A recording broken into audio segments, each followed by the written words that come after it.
I'm Bob D, and I am an alcoholic. Hi, And I'm once again glad you're all here on this Sunday morning. Sun shining outside, and it should be a good day to go home on. All right. Today's panel is the last three principles, which is patience, awareness, and service, and we have Lorrie McDonald and Kittie as our panel guests. And I now will open the meeting with a moment of silence, followed by a serenity prayer.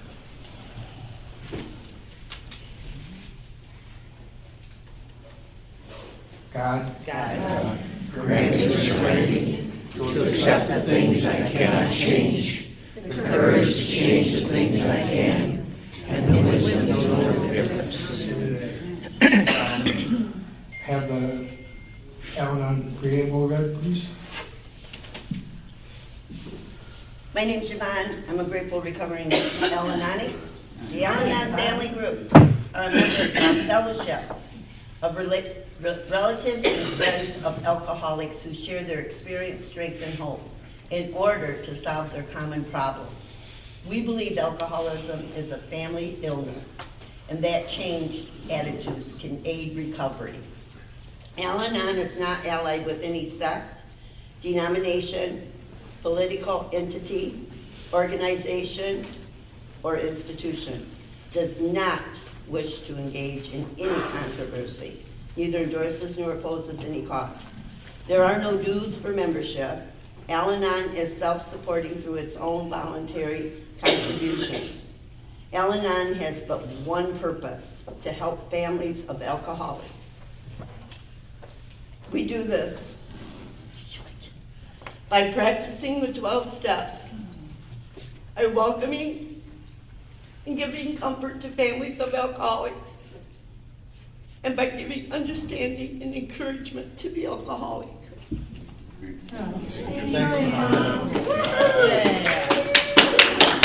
I just lost my daughter-in-law to this disease, so sorry. You're fine. Preamble.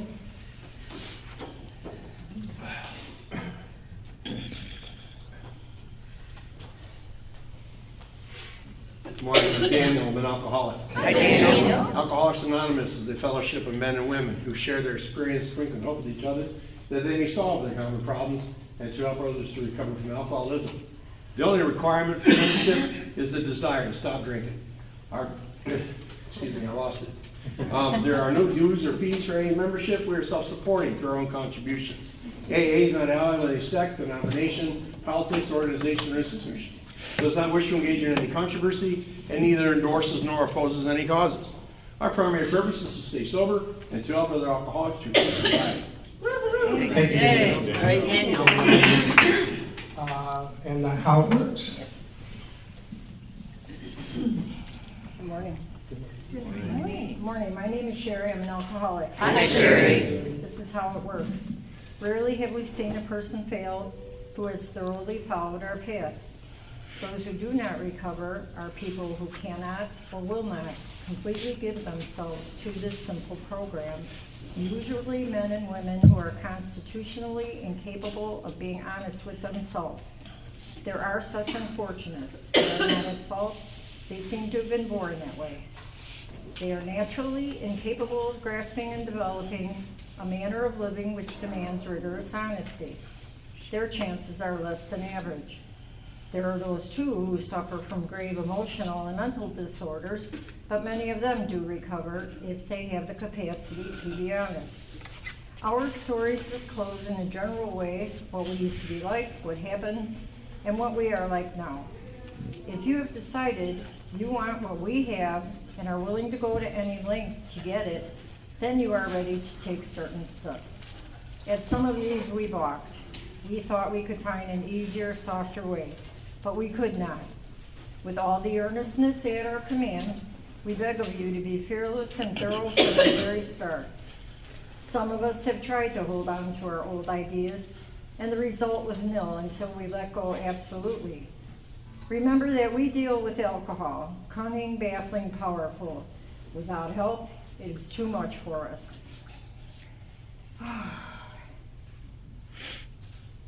But there is one who has all power. That one is God. May you find him now.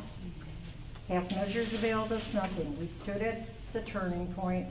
We asked his protection and care with complete abandon. Here are the steps we took, which are suggested as a program of recovery. 1, we admitted we were powerless over alcohol, that our lives had become unmanageable. 2, came to believe that a power greater than ourselves could restore us to sanity. 3, made a decision to turn our will and our lives over to the care of God as we understood him. 4, made a searching and fearless moral inventory of ourselves. 5, admitted to God, to ourselves, and to another human being the exact nature of our wrongs. 6, we're entirely ready to have God remove all these defects of character. 7, humbly asked him to remove our shortcomings. 8, made a list of all persons we had harmed and became willing to make amends to them all. 9, made direct amends to such people wherever possible, except when to do so would injure them or others. 10, continued to take personal inventory, and when we were wrong, promptly admitted it. 11, sought through prayer and meditation to improve our conscious contact with God as we understood him, praying only for knowledge of his will for us and the power to carry that out.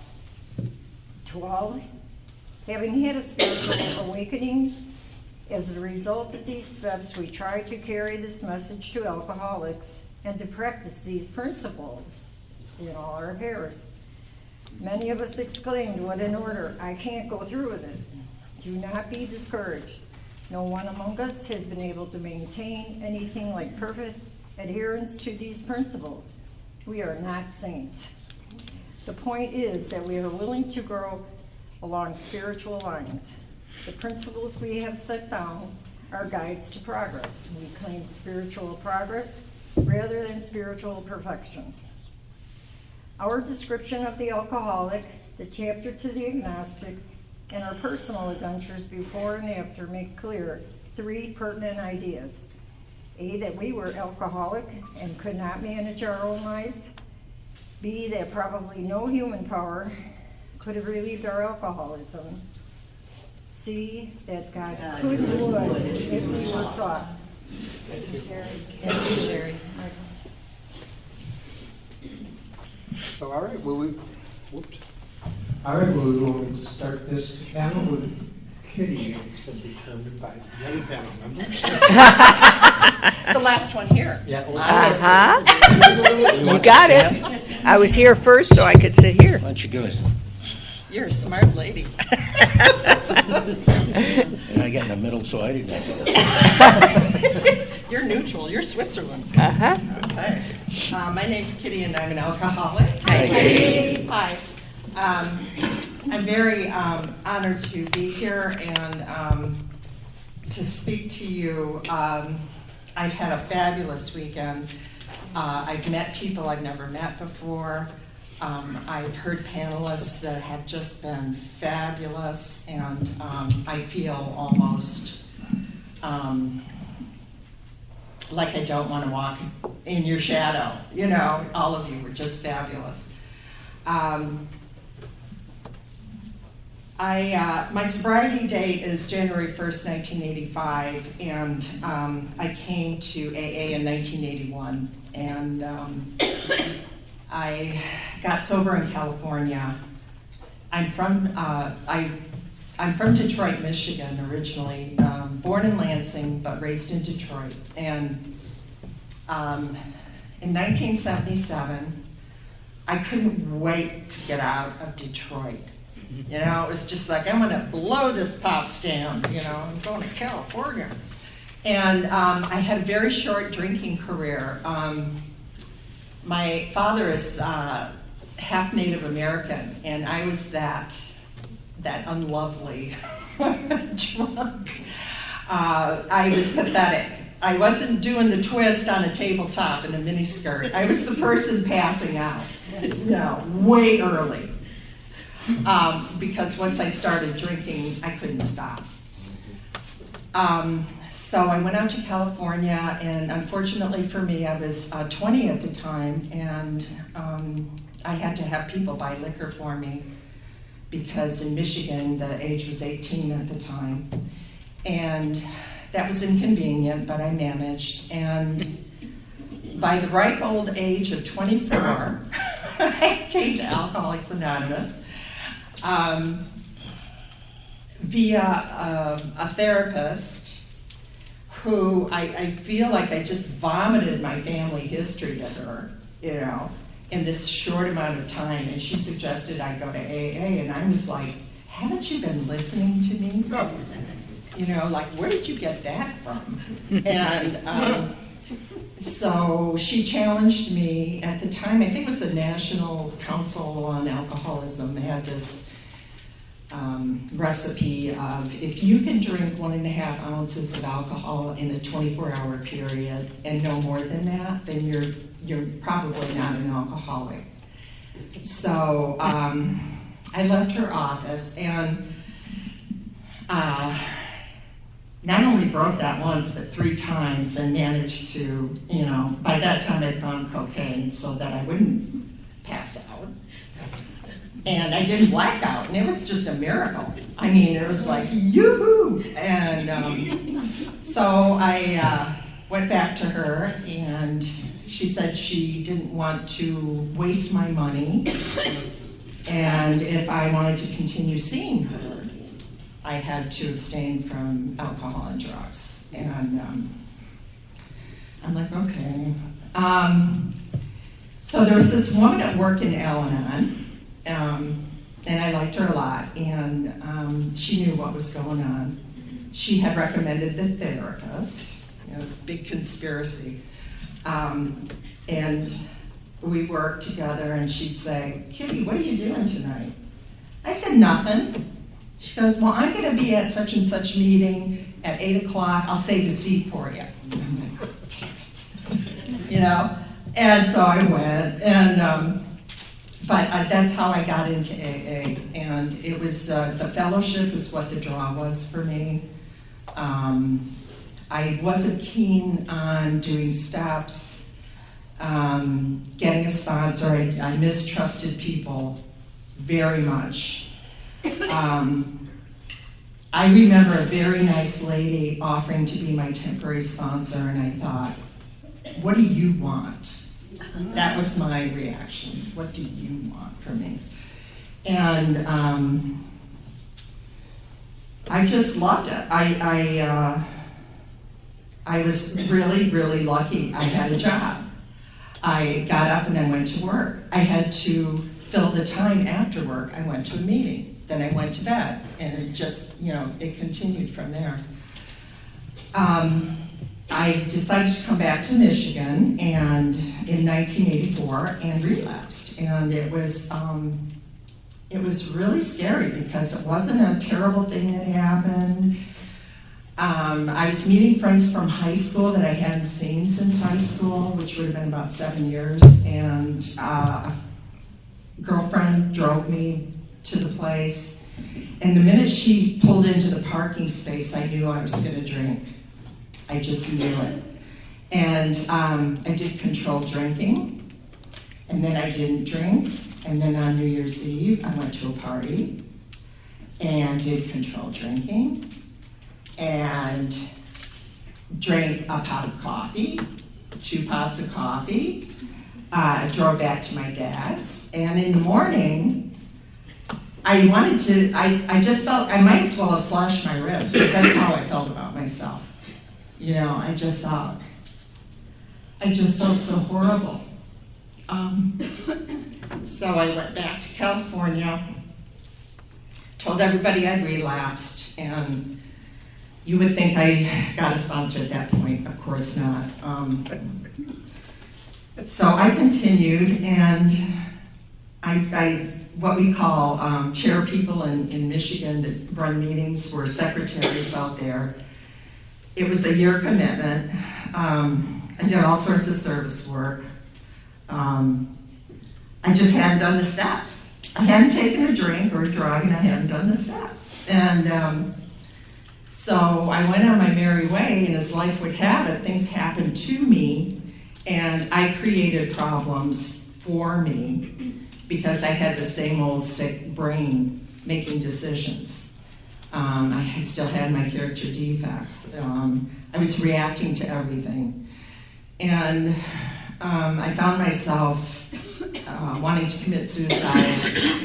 And on my 9th year, I got a token, on my 9-year token. And I just felt like I was such a fake. I'm sober and I just wish I was dead. And this friend asked me to come to a big book seminar that she was putting on with another person. And it saved my life, and it was based on Joe and Charlie. So we did the first 164 pages of the big book. And I did the steps with her. She offered to be my sponsor, and I didn't even ask her, and she offered to be my sponsor. And at the time, right before this happened, I had been placed on a new drug, Prozac, and it wasn't working. And so when I did my 3rd step with her, I threw the pills away. I got up to my 8th step with her and moved back to Michigan.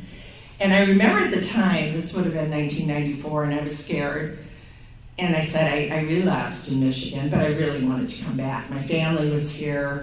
I don't know if anybody's ever experienced this, but when God wants to put you somewhere, things just kind of dry up. It's just, you're in a desert, and it's like doors are slamming shut, and I couldn't afford to live out there anymore. So I came home, and before I left, she said, "You're not that person that relapsed."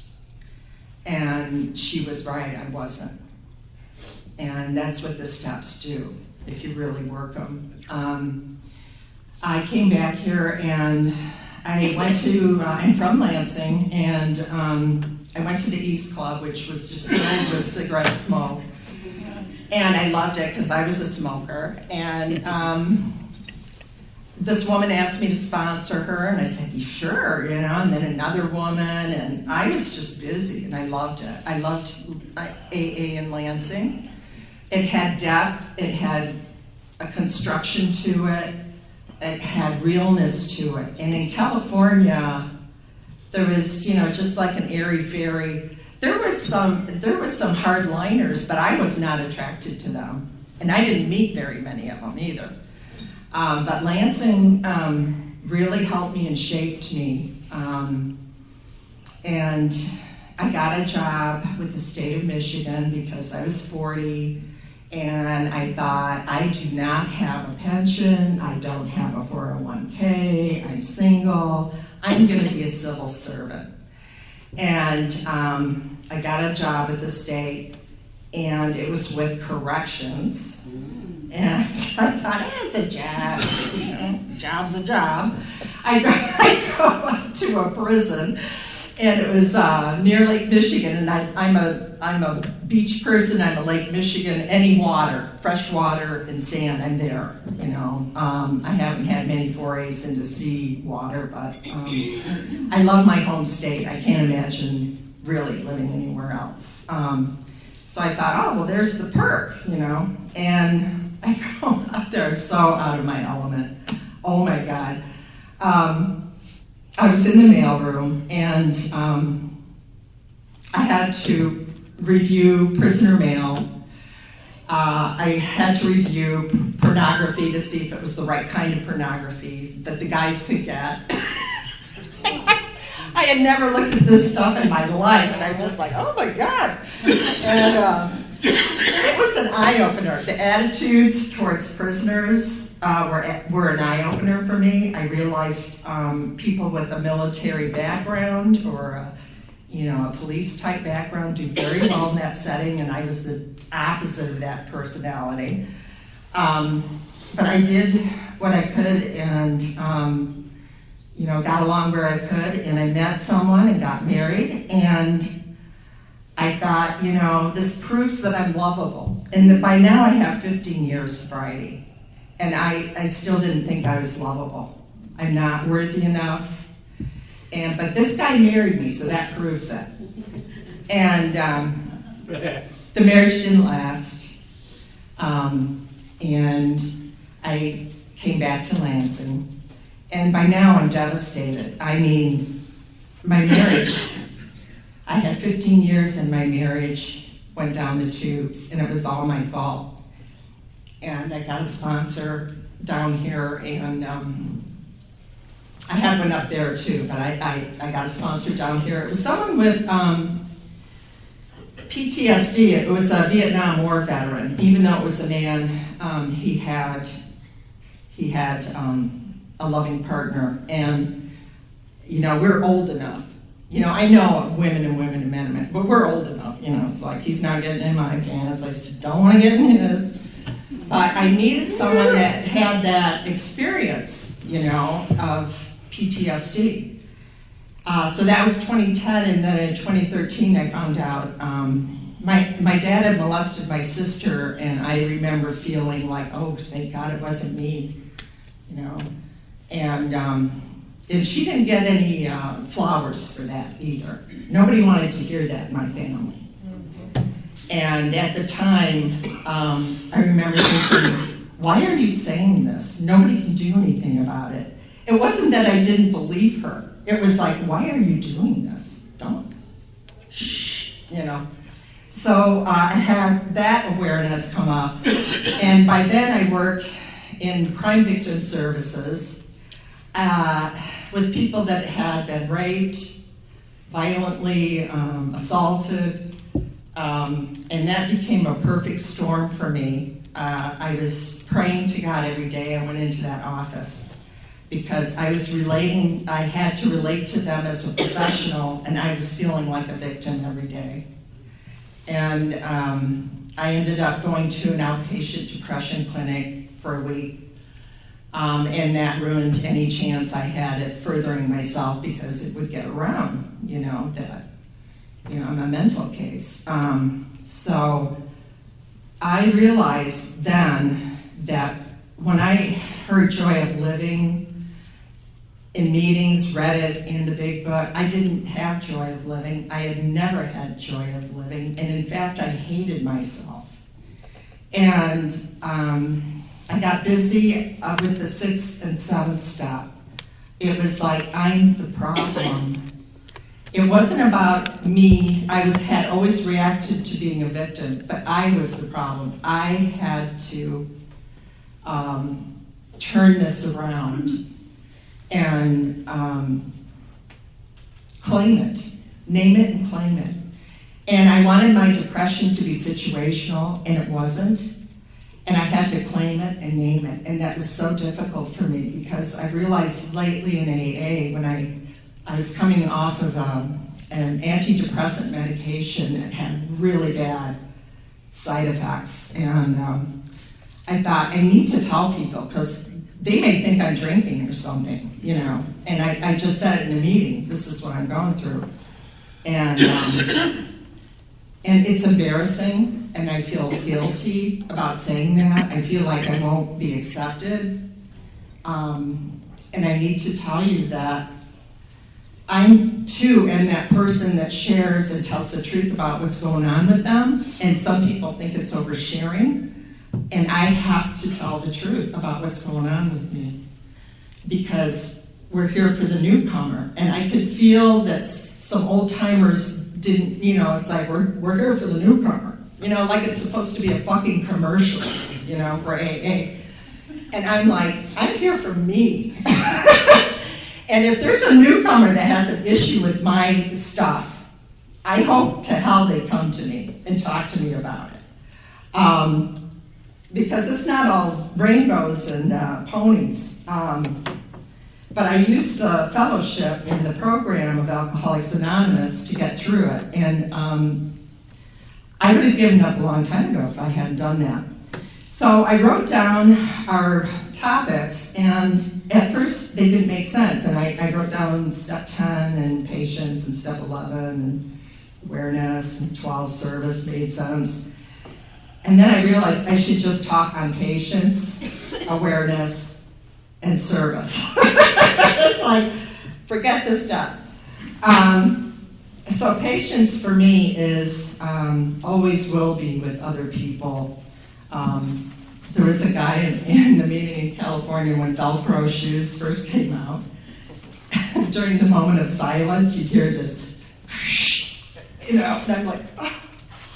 And so I had to be patient with that guy. I mean, I just have to be patient, And when I catch myself in a long line at a grocery store, it's like, do you have to be somewhere? Is there an appointment you have to be at? No? Okay. Well, then you just need to stand here. Awareness is ongoing. I think awareness, I blotted out awareness. That was my way of being when I was a kid. I loved Hollywood movies. I still love movies. And my escape was Hollywood movies. And I found comfort in overeating food. So that was my place to go to feel better.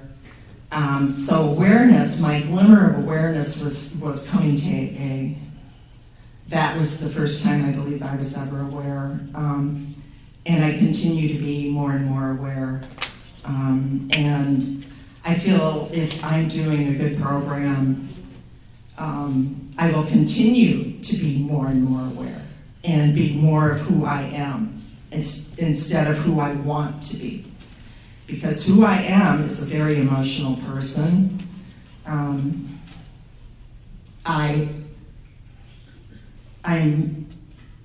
compassionate and I empathize with people because I've suffered, and I've had to realize that, because most of the time I feel like I don't have enough value. I'm not on top of it. I don't have my shit together. So I continue to be aware. Service we can do. That's one of those things you can do the minute you come to AA. And I did it in a way that we don't usually do, or it's not in the spirit of it. I didn't want anything to do with anybody. So I gotta put my folding chair away, took my coffee cup out there, washed it, wiped out my ashtray, and got the hell out of there after the Our Father. It's like, we're good. And then I was asked to do coffee for a meeting, and that was a 6-month commitment. And I'm like, okay. So I go there after work, and this guy shows up that I work with, and he showed up every time. He showed up every time I was there to make coffee, and I'm like, God damn it, I just want a moment to myself, I found out later he came because he was afraid I wouldn't show up. Oh, God, that is so funny. And I get it. So it was a big book meeting, and I really like service. I love service. I can do it. It's not a problem. Sometimes I get too many irons in the fire. Sometimes I need to step back. I have, my mother is still alive, and I have a lot of contact with her. She's living independently, and she's got dementia through aging process. My older sister, Missy, is 73, and she's got Alzheimer's. That was diagnosed 2 years ago. And I have 3 siblings that are dead, 2 from an overdose, and 1 from, I think, a heart attack, we don't know. And my younger brother has decided to cut himself off from our family. He's got a lot of toxic rage for things that happened to him, but he made up this story about why he needs to hate us, and I get it. I really get it. But he's not around. And I find that sobriety keeps continuing to be challenging. I have a friend I spent time with in September who's getting Alzheimer's. It's just this time of life. We're all baby boomers. And this shit is going to happen. And I just wonder, there's going to be tons of us. They better be starting to build pole barns for us, bunk beds. I mean, it's really hard. And I felt detached, totally detached during COVID. That was not good for my mental health. And I don't like the way our world is. I don't like all these apps and stuff. I like people. And now that all this shit's here, I wanted my bank to help me figure out how to pay something, and she said, "Oh, I'm sorry, it doesn't look like we can do that for this particular thing." I call the entity, and they say, "Yeah, you can do that." And this is the kind of stuff that's happening now. It's like people don't have expertise. They're taking jobs, they're filling jobs, they're sitting at a desk, but they don't have any expertise. Because we're all retiring and dying and getting Alzheimer's. And they're on their phone over here, while they're talking to you. So I just rant like an old lady now. But anyway, I will continue. And I hope what I've shared today can be helpful to all of you out there. Thank you so much for my sobriety. Thanks, Kitty.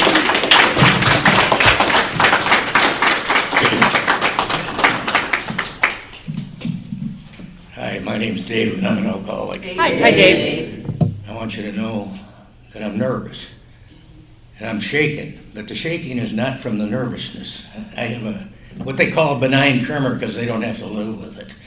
If I had one of those coffee cups back there, I stay married to my wife because if we have china cups like that, I have her carried across the room so I can drink my coffee. And she doesn't drink coffee. What the hell is that all about? I tell you something, I don't believe in notes, but I brought my briefcase here.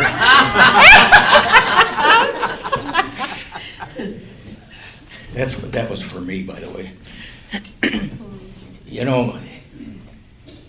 When I got here, and it's getting harder and harder because I'm not a boomer. I came before you people. I have generational problems, by the way, when I'm talking to people because I forget that not everybody was in this room was raised with black and white movies. And I love them. I was having a hell of a hard time the other night. Couldn't get to sleep. 2 o'clock in the morning, I went and got my recording of Harvey with Jimmy Stewart. And, it's a classic, but it brought me down and got me able to go to sleep rather than calling my sponsor at 2 in the morning. Yeah. Anyway, going back, I know what I was raised with. One of the guys was up here the other day, the guy from New Orleans. I don't remember the names because I hardly have a problem remembering my own name at times. He was a drunk. That's what a drunk was to me. Where I was raised, that's what I saw. A guy in a trench coat, filthy trench coat, holes in his shoes, laying in the gutter, drinking a bottle of wine with a plastic bag or paper bag over the bottle of wine. And that wasn't me. I was a puker, though. I can tell you that. My wife can tell you more stories than I was because she was there. I wasn't. I don't understand people that don't drink like me, and she doesn't understand people that drink like I do. So that's the way it is. And in February 1976, our marriage was on the rocks. My life was at an end. The best I can describe that is when you get in an aircraft and fly through a thundercloud, and the aircraft gets black inside. That's the way my life was at that time. I had a job. I had a wife and 4 children. I can't think of what I didn't have. I mean, why would I get here? Because I was successful. I was a deputy sheriff. And when you were talking about working with people in corrections, I have to laugh. I was working in jail at the time, and they called me a social worker because I would talk to those people. And I would like those people.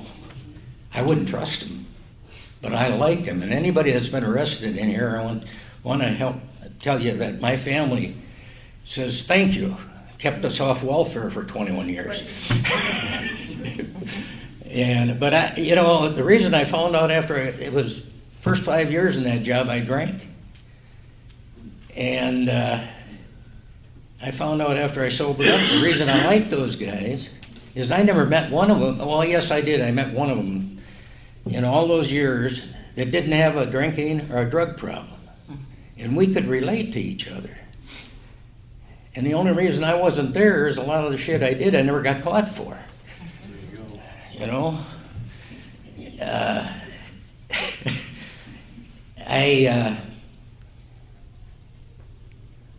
When I first sobered up, my first 5th step, and I'll go back to the 5th step, was all about you people. All about her. She's sitting right there. She's still with me. Our 4 children, my job, and I won't go on about everything else that I blamed for why I had to drink, because it was an escape for me. And the other night we were at that meeting without the fire. And I talked about that because I'm a runner. I don't want to deal with anything that's painful. And it may not be painful to you if I told you what it was, but it was painful to me. So I'm going to take a chemical or I'll run away physically from that pain. And I've always been a loner. I think this is 10, 11, and 12 we're talking about here. When I did my amends list, it was very short because when I was a kid even, all the other kids would go play baseball and everything, and I lived a half block from the lake in Madison. I'm from Madison, Wisconsin, by the way. I was half a block from the lake, and I'd take my fishing pole and I'd go fishing all by myself. So I never really got close to him, a lot of people. So most of the amends I had to make were to my family. And because I wasn't there. I was around for many years before they talked about sins of omission, before I figured that out. It was that I was not there for them. And you were talking about, sobriety is not all roses. And we were talking the other night at dinner, so some of these people have heard this. But we have 4 children. And one of them, when she was just about 30 years into my sobriety or so, she lives in Denver, went up in the mountains, tried to commit suicide on our grandson's birthday. And it's cut us off ever since then, from our grandchildren and everything. And I was saying at this time, but when we were out there at that time, it was for graduation. I gave her a card, and I'll paraphrase what I said on it. And one of the reasons I don't like it, you can tell that.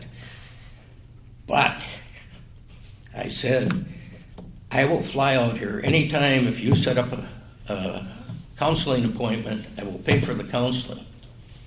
And I'll be here in 24 hours. So giving her that card, and I have a copy of it at home, I cleaned up my side of the street as best I could. I can't make her do anything. Her eldest son, I won't even go into that.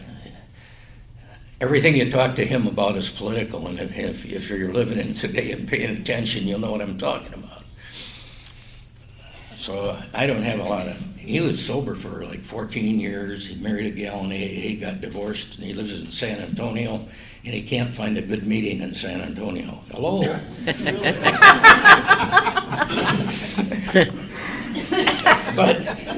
But like all of us, he digressed.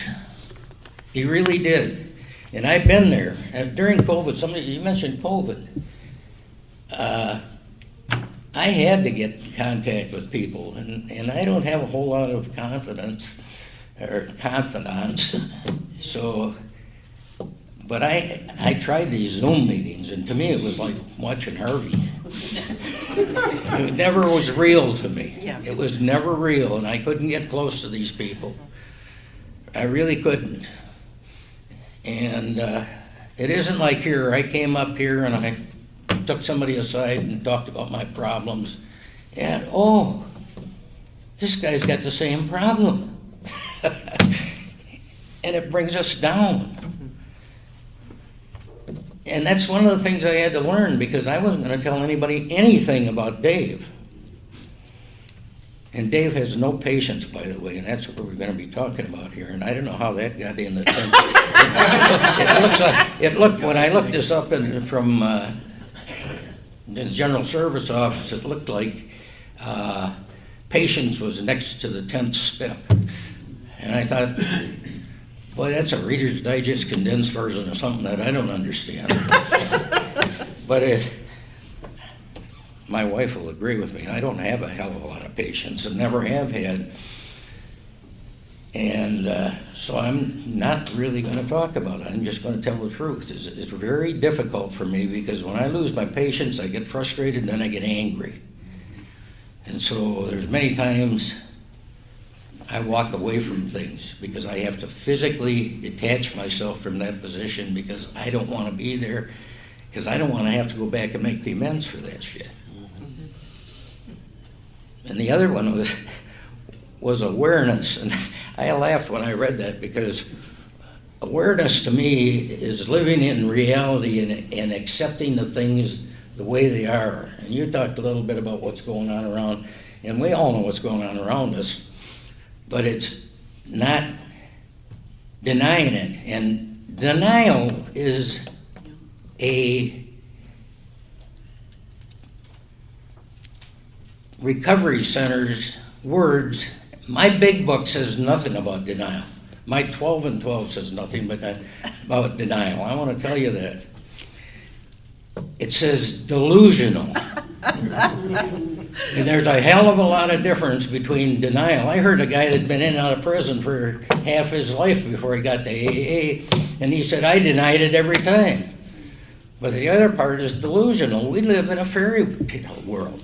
And if the fairy tale world doesn't work, go out and take a drink. We'll make our fairy tale work. You know? That's very important for me. When I was with the Sheriff's Department, I got transferred into warrants and extradition. I flew all over the country and picked up prisoners. Like we didn't have enough criminals in Madison.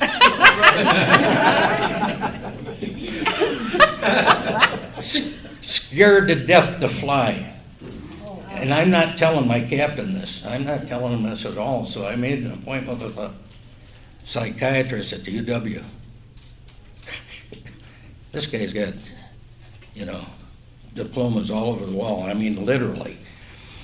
And he had me take all these little tests. And I'm sober for quite a while, so I'm filling them out, and I'm being honest. And he's going through it, and he's talking to me, and he's reading these. He said, did you know you're a pathological gambler? Oh, my God. Now, I don't mind being addicted to gambling. Pathological, I don't like that word. He got me with that one. He said, what did you do about it? And I said, I realized early on that I could drink or I could gamble, but I couldn't do both. So I took the important one. But anyway, I learned to fly. And I want to tell you something. Anybody that's got a fear of flying, what he told me is, and the insurance companies are crazy in that area, like a lot of other things. They will pay for one-to-one counseling, they'll pay for group counseling, they'll pay for everything, but they won't pay for anything that'll get you out of that fear of flying. And he hooked me up, this psychiatrist hooked me up with a pilot. And he took me up in an aircraft. I paid for the rental of the aircraft. And he explained all the things that were going on. And basically with me, I found out I don't have any control over it. Oh, now we don't deal with control, do we? None of us. But anyway, I had no control over it, but it was the G-forces that I was feeling. You know? And what really got me about this, we rent this, well, I paid for it. He rented the aircraft, I paid for it, and that's all I had to pay for, which was a good deal. I did it like twice, and the first time he's got his 4-year-old son, and this kid is in the back seat of this aircraft sleeping. And this tough cop is sitting up there scared shitless.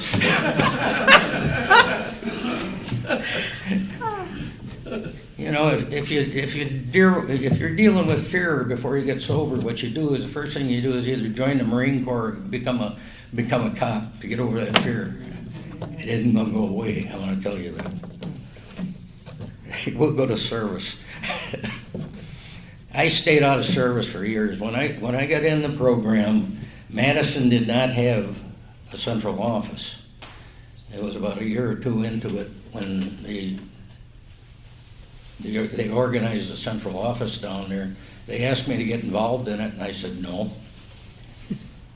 I had been involved in union work for years. I was a union steward. I was a union with both. When I worked for the university and when I worked for the county, I was very involved in the union. Several years before I retired from the county, I got out of that. But I did not want to get involved because I know enough about doing volunteer work for anybody. There's a lot of politics involved in it. You know, you can't do it right. I'm looking at Mark. I always told him when I finally did get involved in it, I was on the steering committee, the board of directors, whatever you want to call it, for 2 years, and answered phones out there for 6 or 7 years. And I said, you know, somebody was criticizing us one time, and I said, well, if you don't like it, you know, there's an opening.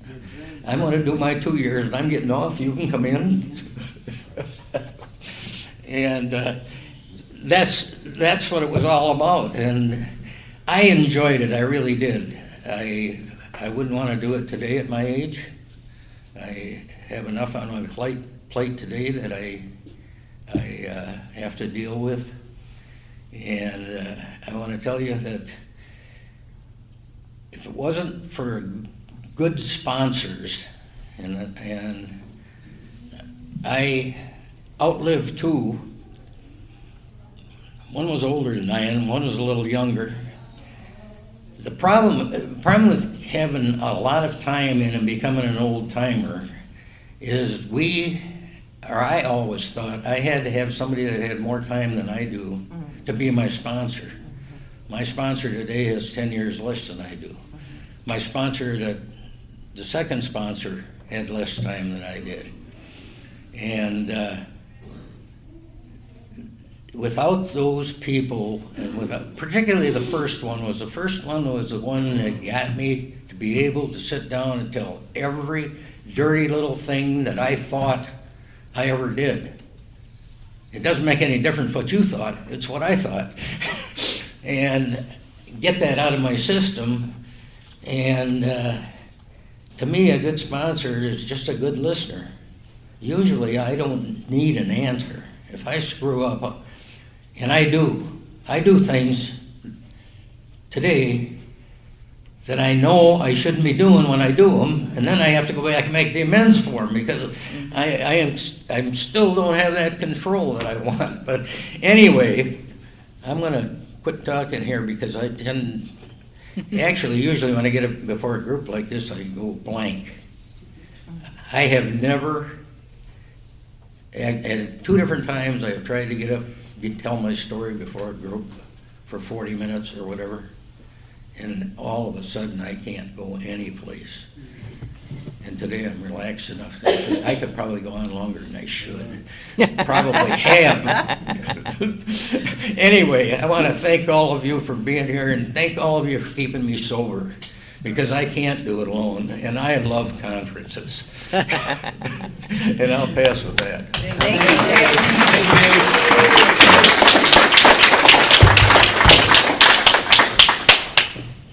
Thanks so much, Dave and Kittie.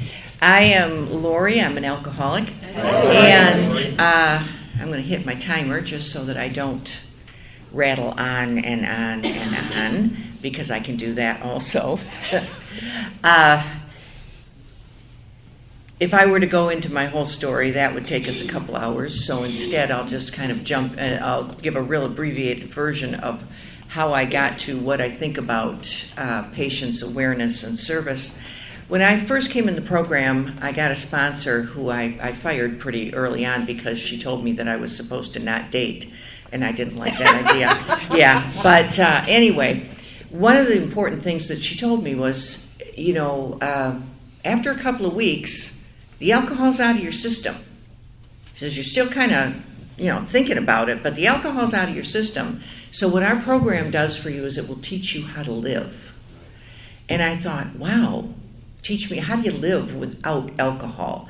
For me, that was really, because alcohol was such an integral part of how I grew up. My family life, it was, every party was lots of alcohol around, and I drank with my parents, smoked cigarettes with my mother. My father always thought that I didn't smoke until much later. But, sat and drank and smoked, and my mother even told me very early on how to drink so that I wouldn't get sick, like don't mix your alcohol. My sister is here, so she knows what I'm talking about, because my sister, she's one of those normal people. She doesn't drink. She's a good member of Al-Anon, but she doesn't drink, and I never could understand that. But anyway, she could never really understand why I drink so much. But anyway, she's been a real big part of my program, and a real big supporter of me, because the rest of my family was not a supporter of me getting sober. But anyway, back to my sponsor telling me that I would learn how to live. And then I thought, well, okay, I'm going to learn how to live. I'm going to learn how to go to a party. I'm going to learn how to go to work. And in my case, really crazy, I'm going to learn how to go to class, because I had been using, drugs are a big part of my story. I'd been using drugs and alcohol since I was in middle school. And so I didn't know how to go to school or take a test, how to relax enough to take a test without drugs in my system. I didn't know how to do that. And at that time, education is a big part of my story too. At that time, I was fairly educated, and I'd never taken a test sober.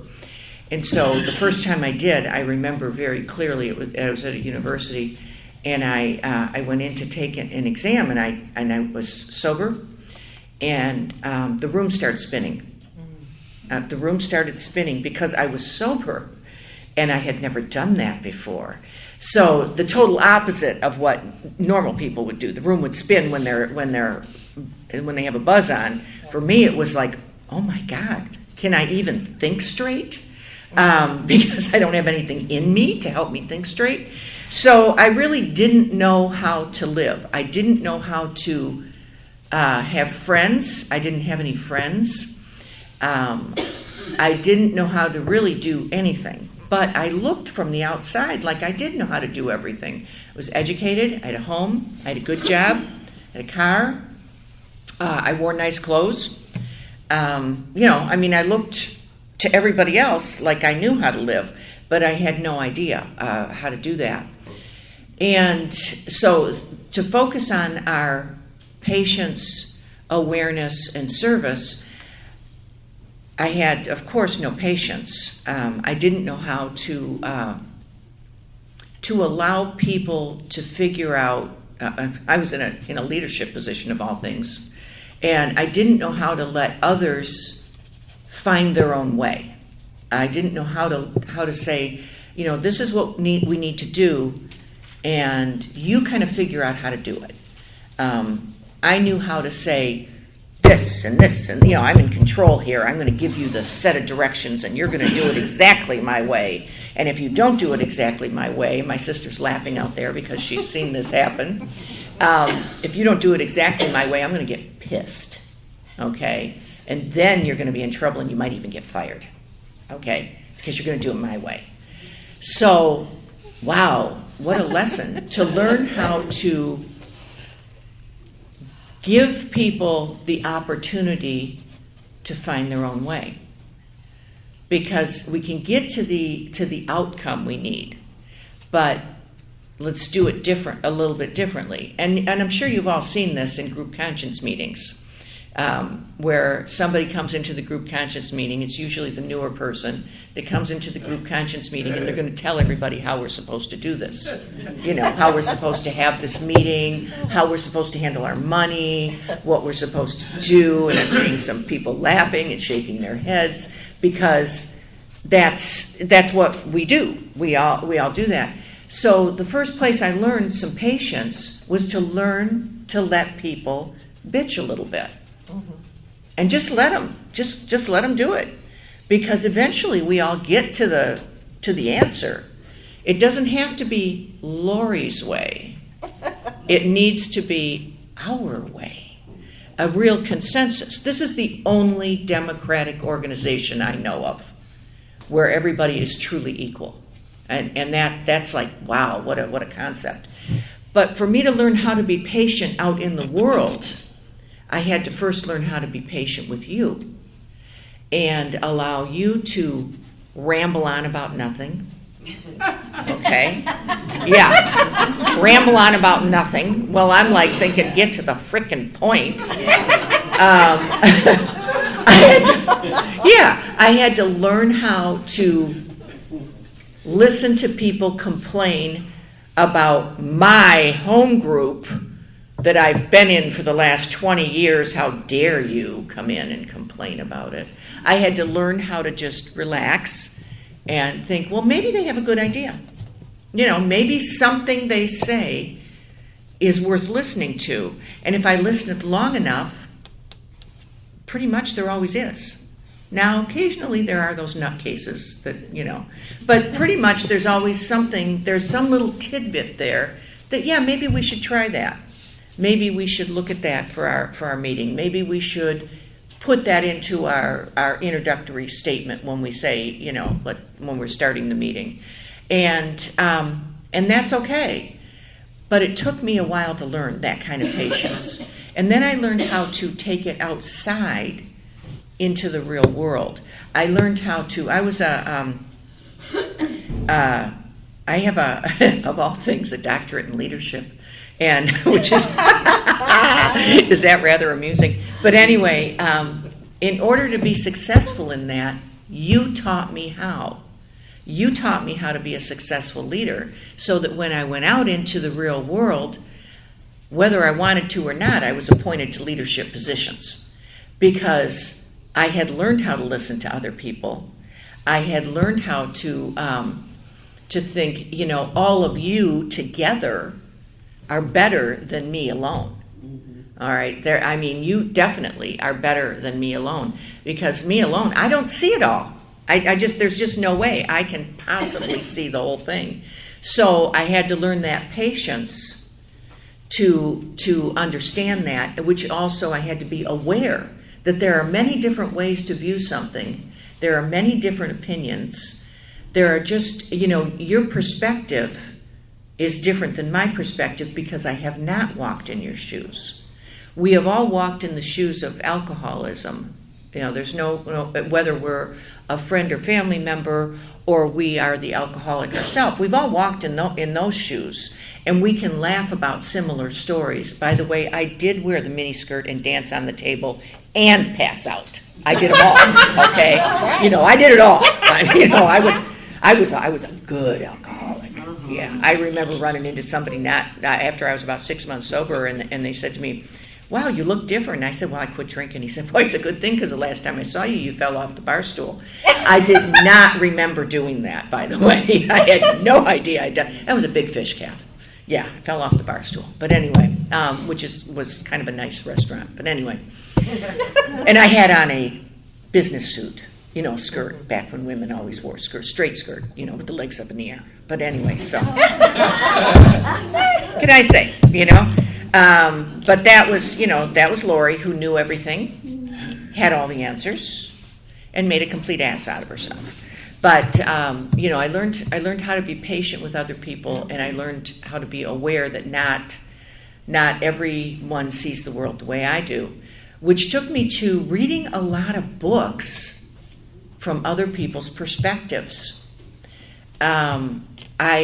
I try to read from perspectives that I have absolutely no idea of, and written by someone who's lived an entirely different life than me. Someone who, I read books about World War II from the Russian perspective. Okay, that's like an entirely. How would I know that? I've read books from the African American perspective. How would I know that? I'm not African American, so I can listen to somebody, but to really kind of try to see things, to understand where they're coming from. So those are really big patience and awareness to understand where somebody else is coming from. And I could never have learned that without listening to someone who has lived on the street that is homeless and ate out of dumpsters, because I never did that. I didn't do that. I always had I had a crazy home. We called it the Allen Park Zoo, and it was we never knew quite what was going to go on, and we didn't bring friends home, because we really didn't know what was going to be going on in the house. Never knew what my dad was going to be doing.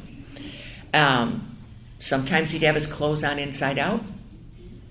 Sometimes he'd be sitting there drinking a glass of milk, had whiskey in it, of course, and he might be talking politics, or he might be talking about physics or chemistry, or he might be just ranting and raging and screaming. So you never really knew what was going on. So to come from that. When I hear somebody talk about having a happy little home and they turned out an alcoholic, I'm like, the hell are you talking about? What? I didn't know. We have a song, my sister named it the Kidnap Song, because it was a song that was popular at the time that my dad decided to kidnap us, from my mother. And then one time he took me and my brother and not her. So she, her and my mother came after us, but it's the Kidnap Song, so whenever we hear it, we go, oh, the Kidnap Song. But anyway, so life was pretty crazy, and so I had to learn these real life skills of patience and awareness to be able to take it out there into the world. And I've done my best to try to take it out there into the world. There are times still, to this day, and there probably will be times for the rest of my life, when I'm pissed off because somebody is driving slow in front of me. I've had it. I want to ram them in the back and run them off the road. And then I see that it's some little old guy who's looking for an address. And I'm like, oh, Lorrie, get a grip. And because most of the time I do have a grip. Most of the time, but not always. And when I don't have a grip, then I can start laughing at myself. I can start laughing and I can say, you're going to be that little old person driving slow, so, it's going to happen to you. It is going to happen, because already I can't see as well at night. And already I've moved from an area I lived in almost my entire life to another area. I moved to Oakland County. I lived in Wayne County. And Oakland County has darker roads, windier roads, narrower roads that goes around lakes. So I already don't want to go to meetings at night because I'm nervous on the road. So yeah, I'm already turning into that little old lady going, So be patient, be kind and be patient. which takes me to service. Service is easy to do in AA. Oh my goodness, I only have 38 seconds left. I'm going to turn my timer off. You're going to listen to me for a couple more seconds. Okay. Anyway, service is again something that we can easily do here. I came in back in the days when we used to clean ashtrays, we can pick up chairs, we can clean ashtrays, we can greet, we can make coffee, we can give rides, we can answer the phone, we can do all that kind of stuff, but what can we do in the real world? The whole idea of practicing these principles in all our affairs is practicing these principles in all our affairs. Yeah. Not just practicing these principles here. It is practicing them out there in the world. Now, that takes time. So if you're new in this program and you haven't learned how to do that yet, do not beat yourself up. That takes time. You have to learn how to first listen to other people go on and on about nothing. You have to first learn how to do that. You have to first learn how to see it through their eyes, and then you can start seeing World War II through the Russians' eyes. And then you can start seeing the Great Migration through the African Americans' eyes, not our eyes. Then you can start doing that, but you have to learn how to do it here first. And that's the beauty of this program, is we are patient with each other most of the time. Most of the time we are. Most of the time we can teach people how to listen and see through another's perspective, and we can start teaching them about service. Well, I was, during COVID of all things, I met a man online, and he was wonderful, absolutely wonderful. We spent a wonderful 10 months together. We were constantly talking and seeing each other and going for walks outside because we couldn't do anything inside, so we didn't have any of the distractions because it was COVID time and nothing was open anyway. So we basically jammed 10 years into 10 months, and then he died. I am grateful that I had that time with him, because I was at a point in my program where I had learned some patience and some awareness, because he had a lot of health issues. And I could be very patient with him and his health issues. I could be very aware that I needed to pay attention to certain things because he might not be able to do them because of his health issues. But the other thing was, I met his mother, and she's absolutely wonderful. She is, she'll be 92 in January, and she can barely walk. She's a bit crabby, and he was her favorite, and he was the one that lived closest to her. Well, now I live a mile away from her, and I talk to her every day, and I take her places, and I have been given the gift of awareness that this is what he'd want me to do. He'd want me to pick up where he left off. And so she has, so for the last couple of years, I'm her daughter-in-law, even though we were never married. I'm her daughter-in-law. And we talk to each other regularly, and of course, when she's very, very, very stubborn and will not allow anyone to live with her, nor will she go into any kind of facility. So that's what it is. There it is. That's what it is. And I told her she has to talk to me every day, because I have to know that she's okay every day. And so between me and her other children, somebody talks to her every day. She did know I was coming here and that I might not talk to her all weekend. But that's service, okay? That's service to another human being. I also do volunteer work. I volunteered at our district office answering the phone, but I also go out to Arizona in the wintertime, so I do that in the summer. I didn't do it this past summer, but I do some other service too. I do service to our community by volunteering. I volunteer at the Art Institute. So that, the Detroit Institute of Arts, that is service, okay? I am giving back to the community, not just the AA community, but I am giving back to the community. And I think sometimes we forget that. We forget to practice these principles in all our affairs. We forget to practice patience with our own parents or with our brothers and sisters who are not part of this program and maybe never will be, and maybe should be. Okay? We forget that. We forget to practice awareness that someone else didn't live our life and they're not seeing it through our eyes. And we forget to practice service out there with the earthlings. So, because we're great at it in here. We are great at it in here. But if we're going to practice these principles in all our affairs, we have to ask God every day. I ask Him to guide my thoughts because they become words, my words because they become actions.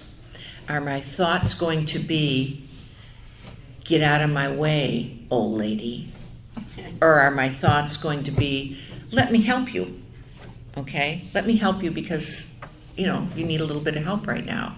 Are my thoughts going to be, God, I can't stand these people who come in the Art Institute and say, where are the paintings?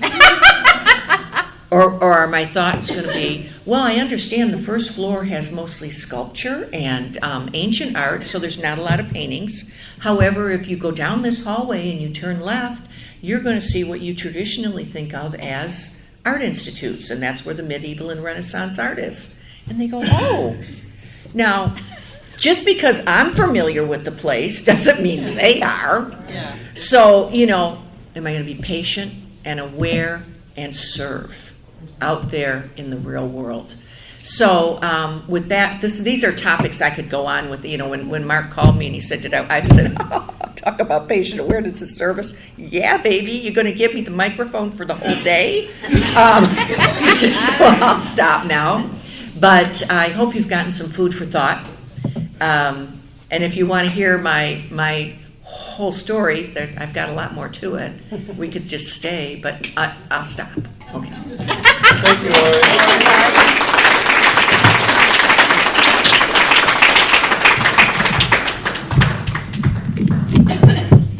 Let's give it another round of applause.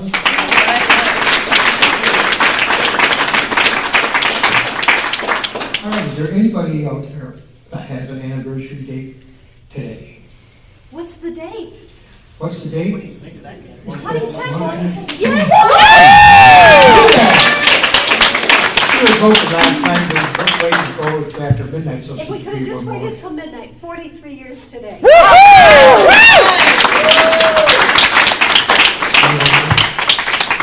All right, before we end, I reached in my pocket and pulled out my 24-hour coin. I carry this with me every day. And on the back of it, or on one side of it, there's the triangle. And on that triangle, we have unity, service, and recovery.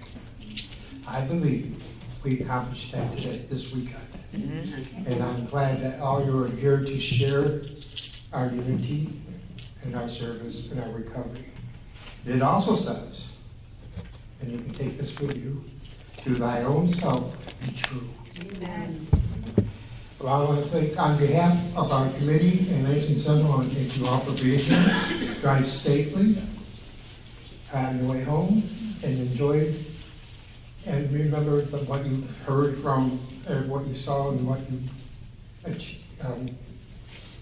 you saw and what you feel after you leave this convention. So, with that, we can adjourn the meeting. So, if we all want to form a circle, so we can practice the unity. Yep. Are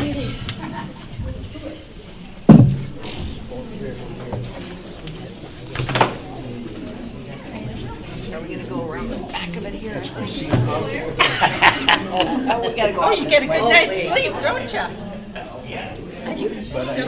Are you still in Madison? We're good. Oh, cool. Born and raised there. Oh, I've always wanted to go. Who brought us all together today for this weekend? Our Father, who art in heaven, hallowed be thy name. Thy kingdom come, thy will be done, on earth as it is in heaven. Give us this day our daily bread, and forgive us our trespasses, as we forgive those who trespass against us. And lead us not into temptation, but deliver us from evil. For thine is the kingdom, the power, and the glory forever. Amen. Keep coming back. Good job, good job, good job. You had me crying. I was nuts with you. You know, you never. Good job. Thank you, thank you, thank you. You know, my baby. Lorrie wanted to thank you.